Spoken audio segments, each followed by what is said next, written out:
পৃথিবীতে এমন একটি দেশ আছে যে দেশে স্কুল আছে কিন্তু নেই কোনো পরীক্ষা ব্যবস্থা। শুনতে অদ্ভুত লাগলেও এটিই সত্য। এই পরীক্ষাহীন স্কুল এবং এর শিক্ষা ব্যবস্থা সম্পর্কে জানাবো, তবে তার আগে চলুন দেশটি সম্পর্কে বিস্তারিত জেনে আসি। ফিনল্যান্ড উত্তর পশ্চিম ইউরোপে বাল্টিক সাগরের উপকূলে অবস্থিত একটি রাষ্ট্র।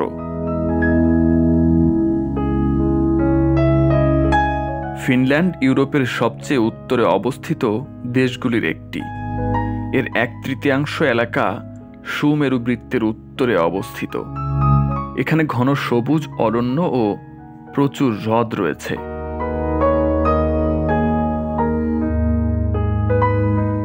প্রাচীর ঘেরা প্রাসাদের পাশাপাশি আছে অত্যাধুনিক দালান কোঠা। দেশটির বনভূমি এর সবচেয়ে গুরুত্বপূর্ণ প্রাকৃতিক সম্পদ। এগুলিকে প্রায়ই ফিনল্যান্ডের সবুজ সোনা নামে ডাকা হয়। হেলসিঙ্কি ফিনল্যান্ডের রাজধানী এবং বৃহত্তম শহর।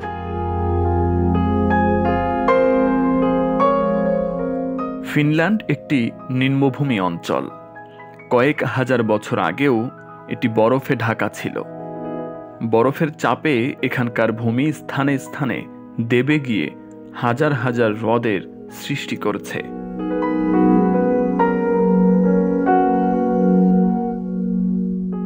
দেশটির সরকারি নাম ফিনল্যান্ড প্রজাতন্ত্র। তবে ফিনীয়রা নিজেদের দেশকে সুওমি বলে ডাকে। সুওমি শব্দের অর্থ হ্রদ ও জলাভূমির দেশ।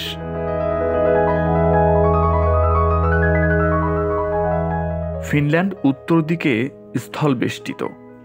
উত্তরে নরওয়ে ও পূর্বে রাশিয়ার সাথে এর সীমান্ত আছে। দক্ষিণে ফিনল্যান্ড উপসাগর এবং পশ্চিমে বোথনিয়া উপসাগর।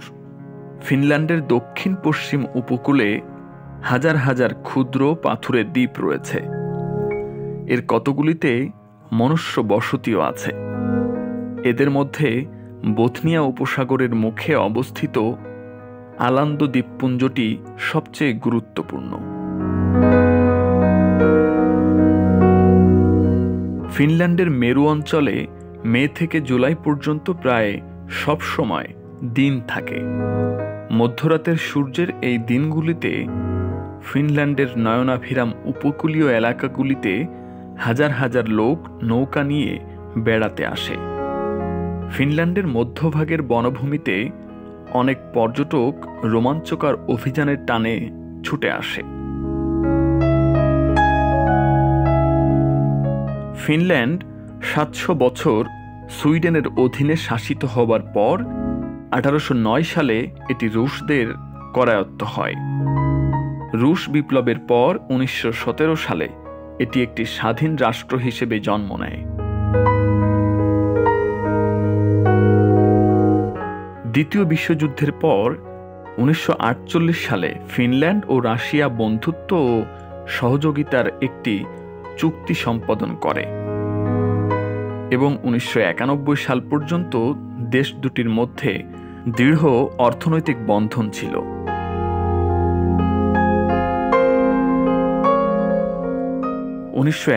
সালের পর ফিনল্যান্ড ইউরোপমুখী হয় এবং 1995 সালে ইউরোপীয় ইউনিয়নের পূর্ণ সদস্য পদ লাভ করে।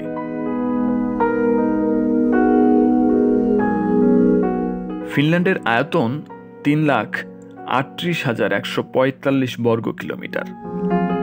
আয়তনের দিক থেকে এটি বিশ্বের 65তম। ফিনল্যান্ড খুবই সমৃদ্ধ একটি দেশ। বিশ্বের সর্বোচ্চ মাথাপিছু আয়ের দেশগুলির মধ্যে এটি অন্যতম। মাথাপিছু আয় $34,819 মার্কিন ডলার। দেশটির প্রতি পৌর এলাকায় স্বাস্থ্যকেন্দ্র রয়েছে। হাসপাতালগুলোতে কোনো দালাল নেই। স্বাস্থ্যকেন্দ্রের ডাক্তারদের কোনো ফি দিতে হয় না। ফিনল্যান্ডে প্রায় 1 লাখ মুসলমানের বসবাস। দেশটির কোথাও কোনো মাদ্রাসা নেই। প্রাকৃতিক ভারসাম্য বজায় রাখার জন্য যে কোনো দেশেরই 25% এলাকায় বনভূমি থাকা দরকার। ফিনল্যান্ডের 72% হচ্ছে বনভূমি। ফিনল্যান্ডে বেকার, অসুস্থ, অক্ষম এবং বৃদ্ধদেরকে রাষ্ট্রের পক্ষ থেকে সহযোগিতা করা হয়। এদেশের মোট জমির মাত্র 7% চাষাবাদ করা হয়। দেশের প্রধান অর্থকরী ফসল বার্লি, যব ও গম হলেও সারা দেশে আলু ও সুগার বিট জন্মে বেশি। দেশটির জনগণ পড়ালেখা প্রিয়। অসংখ্য লাইব্রেরি আছে দেশটিতে। 1860 সালে প্রতিষ্ঠিত হেলসিঙ্কি লাইব্রেরিতে প্রায় 21 লাখ বই রয়েছে।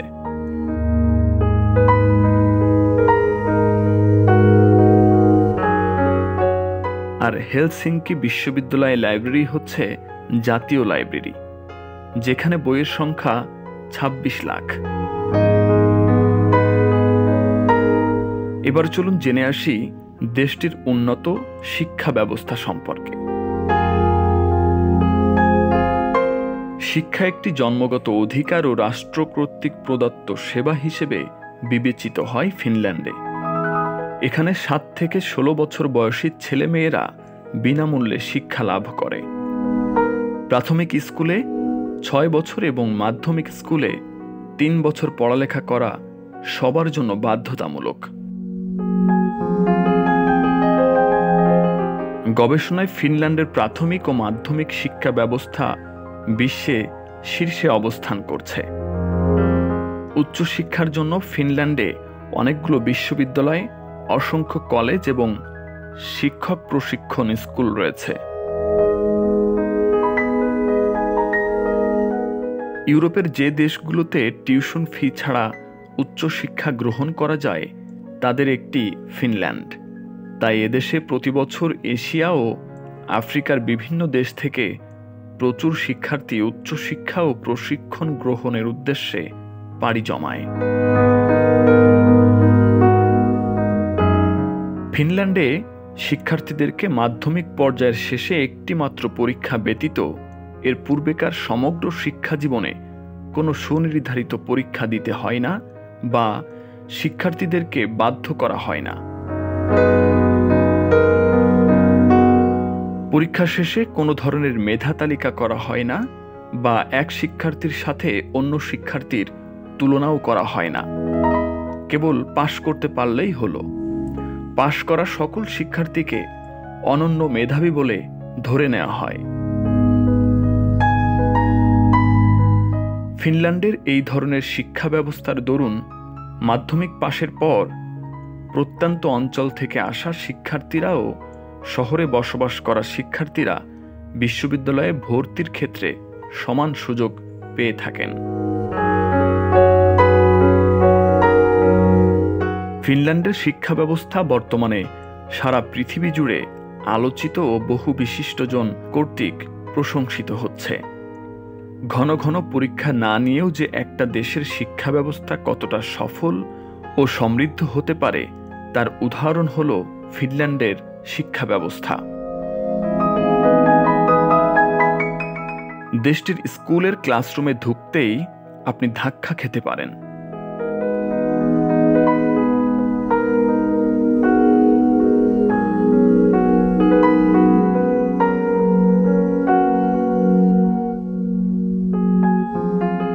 ক্লাসে শিক্ষার্থীদেরকে খেলা করানো হয়, আর এই খেলার মাধ্যমেই তাদেরকে বিভিন্ন বিষয়ের উপর শিক্ষা দেওয়া হয়। ক্লাসে কম্পিউটার গেমসের মাধ্যমে ইতিহাস ও সভ্যতা সম্পর্কে তাদের চিন্তা চেতনা কি তা বের করে আনা হয়। প্রাথমিক শিক্ষা ব্যবস্থায় ফিনল্যান্ডের বিশ্ব সেরা হবার দৌড়ে মূলত কাজ করছে এই গেমিং এডুকেশন বা খেলার মাধ্যমে শিক্ষা পদ্ধতি। অন্যদিকে নেই কোনো পাঠ্যপুস্তকের ঝামেলা, নেই কোনো পরীক্ষার বালাই। দিনের শুরুতে ক্লাস শুরু হয় বাইরে খেলাধুলা, বনজঙ্গল অথবা দর্শনীয় জায়গা দেখার মাধ্যমে। তারপর হাতে কলমে পাঠদান। মানসিক ও শারীরিক বিকাশে বিভিন্ন কার্যক্রম ও সামাজিক বিভিন্ন বিষয়ভিত্তিক আলোচনা হয় ক্লাসে। ফিনল্যান্ডে আছে একই শিক্ষকের অধীনে দীর্ঘ শিক্ষা কার্যক্রম। ফলে একজন ছাত্র বা শিক্ষক একে অপরকে ভালো করে জানতে পারে কার কি দুর্বলতা, কার কি সমস্যা, কার কোথায় পরিচর্যা বা মনোযোগ বেশি দিতে হবে ইত্যাদি বিষয়ে। এতে করে ব্যক্তিগত শিক্ষার মান উন্নয়ন নিশ্চিত করা যায়। ফিনল্যান্ডে শিক্ষক নিয়োগে তার অতীত ভালোভাবে বিশ্লেষণ করা হয়। সাধারণ শিক্ষা ডিগ্রির পাশাপাশি শিক্ষক হিসেবে নিয়োগ পাওয়ার যোগ্যতার সনদও শিক্ষক নিয়োগের ক্ষেত্রে দেখা হয়। ফিনল্যান্ডের শিক্ষা ব্যবস্থা উন্নত হবার পেছনে ক্লাসের ফাঁকে দীর্ঘ অবসর ব্যবস্থাও কার্যকর বলে প্রমাণিত। এতে করে ছাত্ররা তাদের পরবর্তী ক্লাসের জন্য মনোযোগী হতে পারে। প্রথাগত পরীক্ষার চাইতে বিভিন্ন রকমের ব্যবহারিক ও কারিগরি বিষয়ে নজর দেয়া হয় ফিনল্যান্ডের শিক্ষা ব্যবস্থায়। আমাদের দেশের একজন শিক্ষার্থী যখন গাদা গাদা বই পড়ে পরীক্ষার আগে, এখানকার শিক্ষার্থীরা সেই সময়ে কারিগরি শিক্ষা বা প্র্যাকটিক্যাল শিক্ষা, এমনকি ভবিষ্যৎ পরিকল্পনা ও তার বাস্তবায়নে চিন্তা ভাবনার দিকে নজর দেয়। এদেশের শিক্ষা ব্যবস্থার আরও একটি উল্লেখযোগ্য দিক হল জগা খিচুড়ির মতো বিষয় নির্বাচন না করে নির্দিষ্ট বিষয়ের ওপর জোর দেয়া। এর ফলে একজন শিক্ষার্থী একটা নির্দিষ্ট বিষয়ে ভালো করে জানতে পারে ও কর্মক্ষেত্রে এর সঠিক বাস্তবায়ন করতে পারে। ফিনল্যান্ডের শিক্ষা ব্যবস্থা এমনই যে বাড়িতে গিয়ে পড়ার দরকার থাকে না। বেশিরভাগ ক্ষেত্রে গ্রুপ ডিসকাস থাকে। সুতরাং ক্লাস শেষে সবাই মিলেমিশে তাদের বাড়ির কাজ শেষ করে। এতে করে একে অপরের প্রতি টান ও হৃদ্যতা বাড়ে, খারাপ জিনিসগুলোর প্রভাব কমে যায়। বিশ্বের বিভিন্ন দেশে ছাত্র শিক্ষকের অনুপাত অসহনীয় পর্যায়ে। বিশেষ করে বাংলাদেশ ও যুক্তরাষ্ট্রের কথা বলাই যায়। যুক্তরাষ্ট্রে ছাত্র শিক্ষকের অনুপাত 1:100, অর্থাৎ 100 জন শিক্ষার্থীর বিপরীতে একজন মাত্র শিক্ষক। তবে ফিনল্যান্ডে এই রেশিও 1:20, অর্থাৎ 20 জন শিক্ষার্থীর বিপরীতে একজন শিক্ষক। ফলে ফিনল্যান্ডে শিক্ষকদের সাথে ছাত্রদের বোঝাপড়া ও সমন্বয় বেশি, তাই সমস্যা সমাধানে অধিক সময়ও পেয়ে থাকে তারা। এইসব নিয়মকানুনের মাধ্যমেই ফিনল্যান্ডের শিক্ষা ব্যবস্থা বর্তমানে বিশ্বের সেরা শিক্ষা ব্যবস্থা হিসেবে পরিচিত। বিশ্বের সেরা শিক্ষা ব্যবস্থার দেশ হিসেবে পরিচিত ফিনল্যান্ডের স্কুলগুলো থেকে আমাদের অনেক কিছুই শেখার রয়েছে।